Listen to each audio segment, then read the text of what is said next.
Tonight, violence and vitriol on the streets of the United Kingdom, targeting migrants and mosques in an ugly eruption of anti-immigrant sentiment. For more than a week, riots breaking out in city after city, cars torched in northeast England, fires raging in Belfast in Northern Ireland. This hotel, used to house asylum seekers, set ablaze.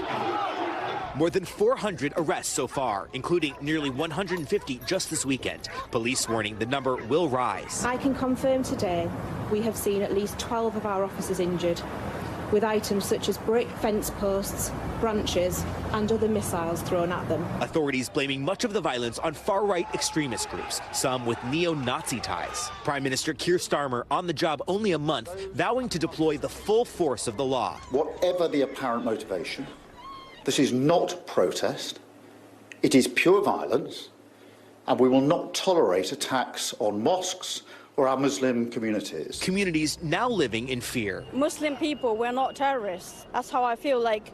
I feel like we're being threatened. It's not safe. Amid the chaos, counter-protesters pushing back. Refugees are welcome here. Why is this happening? The immediate trigger, the murder last week of 3 young girls in a horrific stabbing spree. In the hours after, far-right provocateurs posted disinformation on social media, claiming the suspect was an immigrant in the UK illegally.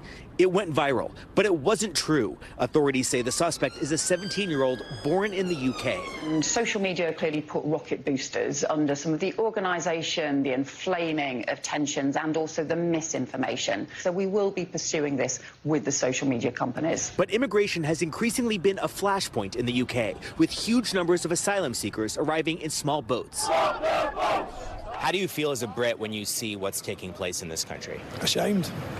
Ultimately, I think it's the one word, ashamed. Yeah. It's not how 99% of Britain feel. I think it's just a really small minority. Tonight, with the cleanup underway, painful questions about what kind of a nation the UK wants to be. There are no signs that these riots are calming down. More protests expected tonight in Dublin and in Birmingham.